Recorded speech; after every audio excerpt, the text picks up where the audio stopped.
দুলা ভাই যাই কোন আপনার শ্বশুর শাশুড়ি গরু দিলে গেলাম ভালোই পাইছেন। হ্যাঁ তুমি ভালোভাবে চালায় যাও। কি মজা লাগতেছে না? হ্যাঁ অনেক ভালো লাগতেছে। বাই বাই বাই ডানে ডানে যাও যাও, অনেক মজা হইতেছে তাই না?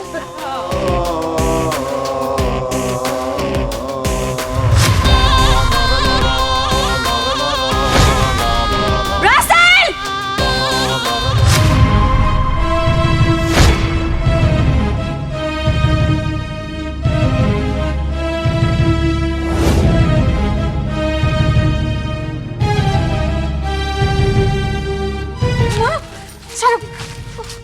বাবা তোমরা তোমরা এইসব কেন করছো?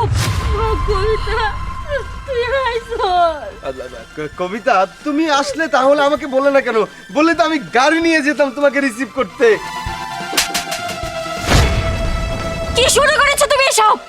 তুমি আমার বৃদ্ধ বাবা মাকে দিয়ে এই গরুর গাড়ি ঠেলাচ্ছ কেন?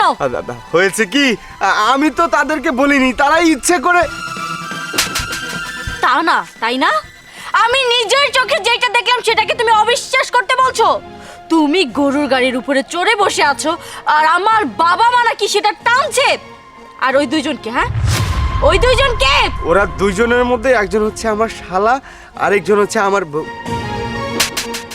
আমার কি তোমার ওয়াইফ সেটা বলতে চাচ্ছ তুমি? ও যদি তোমার ওয়াইফ হয় তাহলে আমি কে? উনি আমার স্বামী, আর আপনি কেন বারবার আমার স্বামীর গায়ে হাত তুলছেন? আমাদের দুজনের মাঝখানে তুই কথা বলবি? আরে আপনার কি মাথা পাগল হয়ে গেছে নাকি? আপনি কি শুরু করেছেন? আমি আমার হাজবেন্ডের সাথে কথা বলছি, বাহিরের কোনো মানুষ যাতে এর মধ্যে কথা না বলে। কবিতা আমার কথাটা একটু শোনো। কি শুনবো? মাথাটা একটু ঠান্ডা করো। কি ঠান্ডা করব? কেন করেছো এটা? কেন করেছো? আমি বলছি, দেখো আমি একজন পুরুষ মানুষ, তুমি কত বছর যাবত বিদেশে আছো, আমার একটা চাহিদা আছে না, সেই জন্য আমি বিয়ে করেছি। চাহিদা না? তোমার আজকে মনে হচ্ছে যে তোমার চাহিদা আছে। যখন তুমি আমাকে বিদেশে পাঠিয়েছিলে তখন তোমার মনে ছিল না যে তোমার চাহিদা আছে? কেন চাহিদা কি শুধু তোমারই আছে, আমার কোনো চাহিদা নেই? আমিও তো পারতাম ওই বিদেশে গিয়ে পর পুরুষের সাথে মেলামেশা করতে। তুমি কি সেটা জানতে পারতে? পারতে না। আমি শুধু সেটা করিনি, আমি তোমাকে ঠকাতে চাইনি, কিন্তু তুমি কি করলে? তুমি তো ঠিকই আমাকে ঠকালে। আরে তুমি কি ভুলে গিয়েছো আমি ওই বিদেশের মাটিতে কেন গিয়েছিলাম? শুধুমাত্র তোমাকে সুখে রাখার জন্য। তোমার কথা চিন্তা করে আমি আমার মা বাবাকে এই দেশে ফেলে রেখে ওই প্রবাসে গিয়েছিলাম। আরে আমি ওই প্রবাসে থেকে কি না করেছি?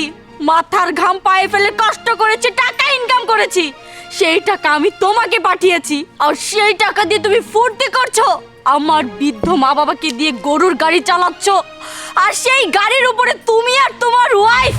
বাহ রাসেল বাহ, এটাই কি আমি তোমার কাছ থেকে আশা করেছিলাম? তুমি কিভাবে পারলে আমার বিশ্বাসের অমর্যাদা করতে? আমি তো পারিনি তোমার সাথে প্রতারণা করতে, তাহলে তুমি কেন করলে? শুধুমাত্র তোমার চাহিদার জন্য? ঠিক আছে, তোমার চাহিদা, তুমি তোমার চাহিদা নিয়েই থাকো, আমি আর তোমার সাথে থাকবো না। কবিতা প্লিজ, আমি ভুল করে ফেলেছি, তুমি আমাকে মাফ করে দাও। ভুল যেটা মানুষ না জেনে করে সেটাকে ভুল বলে, আর যেটা মানুষ জেনে করে সেটাকে কখনো ভুল বলে না, সেটাকে অন্যায় বলে। আচ্ছা একটা কথা বলতো, আমরা মেয়েরা যখন একটা পরপুরুষের সাথে একটু কথাও বলি তখন তোরা সন্দেহের পাহাড় গড়ে তুলিস, আর তোর মতো কিছু পুরুষরা যখন বাইরে এত কিছু করে আসে তারপরও মেয়েরা মুখ বুজে সহ্য করে নেয়। কেন? হ্যাঁ কেন?